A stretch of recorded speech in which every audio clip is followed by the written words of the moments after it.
Hi everyone, I am Dina Stahlheber, the Executive Director of the Center for the Arts, and I'm thrilled to be here today with our guest, Jim Westphalen, who is not only a photographer, but director and has done so many different things over his career, and he is going to be sharing the film Vanish that you directed and was the brainchild of this Sunday, July 13th, here at the Livery at 7 p.m. But I'm thrilled to have Jim with us. So thanks, Dina. Thank you so much for being here. Thank you for inviting me. Yeah, so Jim, tell us a little bit about this film for people who don't know. So the film was sort of born out of the fine art photography that I do. I travel not only New England, but travel the country, in search of these beautiful old structures that are disappearing. And the film was sort of a natural branch of this, as I wanted to tell the stories behind the structures that I photographed.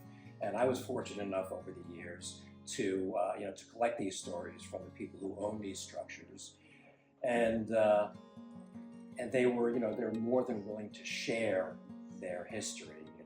In some cases, like sixth generation on the same homestead that their great grandparents homesteading on, and there's a depth to the visual that can only be shared through the backstories.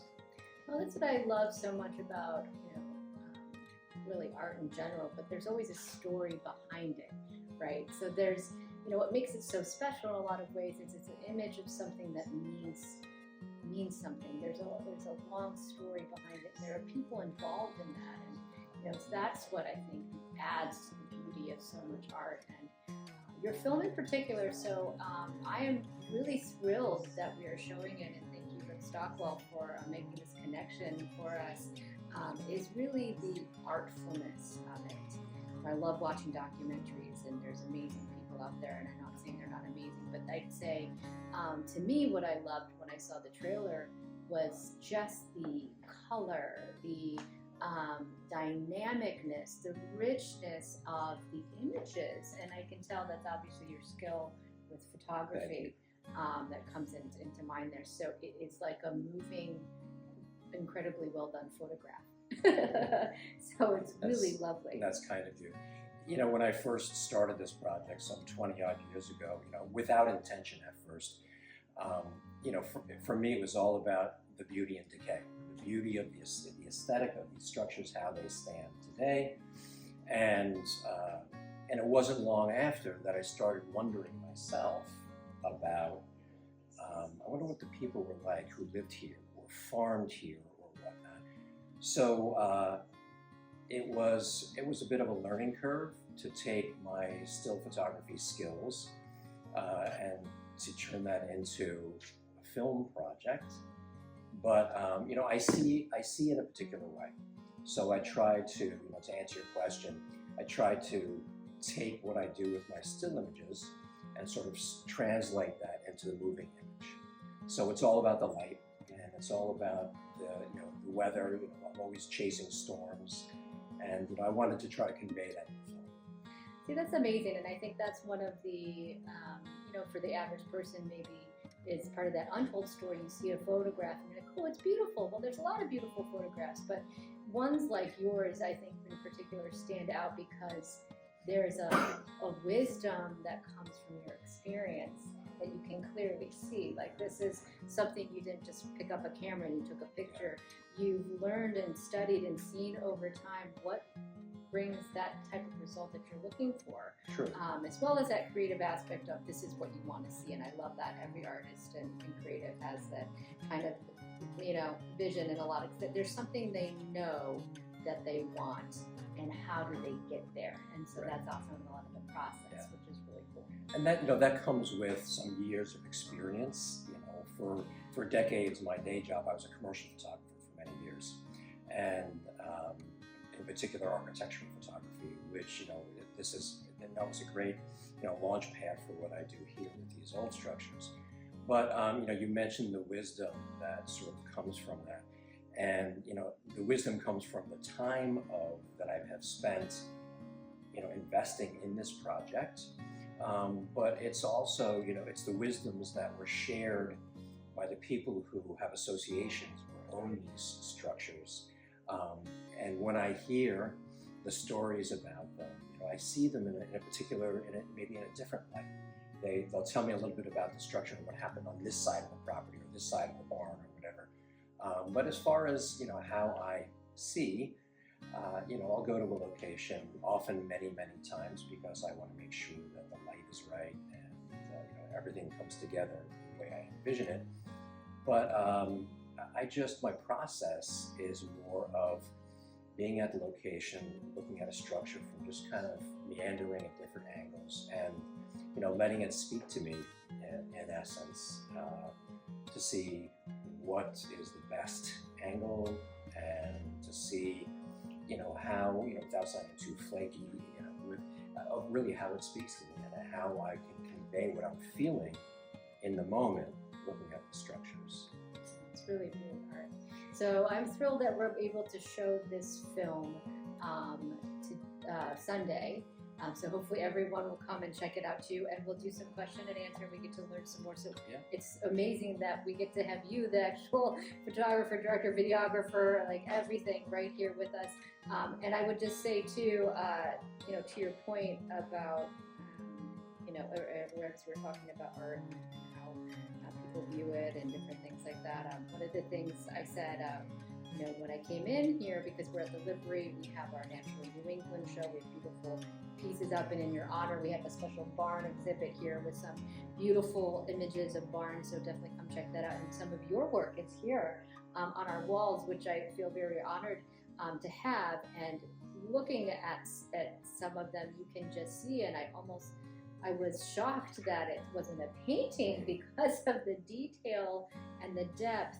And the lighting is almost seems played with in some ways because you waited to that perfect moment where the clouds shifted and the lights back here and over here and here, so that you got that special moment, which is I'm glad you picked up on beautiful. that. Yeah, well, it's a lot of waiting. It's a lot of waiting. It's a lot of planning in advance.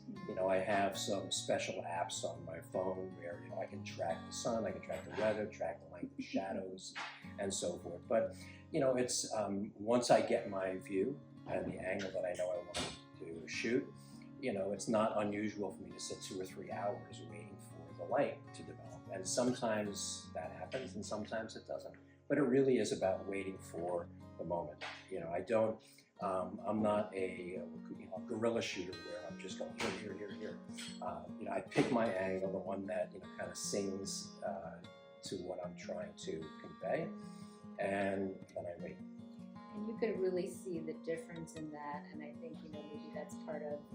I think Ansel Adams even did a little bit of that approach in some cases. Like for sure, you have to be patient and thoughtful, and sometimes you're in the right place at the right time, but you can see there was a lot of research involved. That's for sure. To get these pieces and understanding of lighting, and understanding of how different things work, and shadow, and all of those pieces are, I think, create some of the most distinctive and very rich, beautiful images that we have today. It's it's a lot does go on. It happens because of the planning and the research. Because sometimes it's just finding the structures. How do I go about finding them?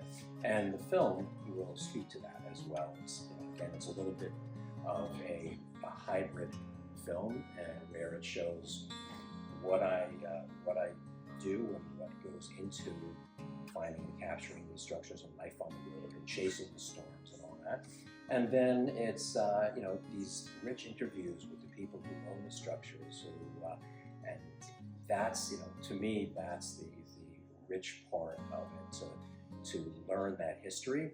And I'm hoping that we'll have a good audience here, because I want to get the message out. And the message is that these structures, as they stand today, they're fleeting. They're fleeting, and there's such beauty in them now. And I want people to give them a second glance. So often, if you live in a rural area, you'll pass by, a barn, or an old schoolhouse, or something like right? That old farmhouse, and you don't give it a second glance until you see, oh, this half of it has collapsed, you know, and then it's too late. So that's the message here, is to take notice of what we're losing. And then for those people who either have the passion and the resources and the means, if you have, you know, your grandfather's old barn sitting back in your field, think about doing something with it. Don't just let it fall, you know, into total disrepair where it's, you know, it's beyond salvaging. And that's sort of the reward for me. You know, after I show my film, you know, I've gotten emails and calls like, you know, this barn has sat on my grandfather's land for so many years, and we've decided to do something with it. We decided we're going to put a new roof on it, you know, replace the sills so it doesn't fall down. So, you know, in that, I've done my job. I love that. And to me, we couldn't be in a better place to be showing this That's film. for sure. The livery in Centerville Harbor here where we're at has been restored. Thankfully and amazingly by the community. The Heritage Alliance has done an amazing job restoring this, and the community really, I feel like, has embraced the history and the beauty of this building, and it's now just fantastic. So I'm thrilled that we're able to do that. I would say at this point, you know, I just can't be more excited to have this. So I just welcome everyone to come on Sunday to see this film. Come to the show. You're going to see these beautiful photographs amongst many other talented artists and photographers here through July 20th. But July 13th is when the film will be here, and you can actually meet Jim himself. So I just want to thank our community. I want to thank our sponsors, our donors, our volunteers, our board, our staff, everyone for really making this type of programming available. We're thrilled to be a part of the Arts Week, and Center for the Arts is a big proponent of this type of work and these type of opportunities for our community. So come out and join us. And thank you so much, Thanks, Jim, for Dina. being here with us. And thank you for inviting me. It's a privilege to be here, and I want to thank Rick as well for inviting me and having me be part of this show. We're off. This was wonderful. So thank you so much.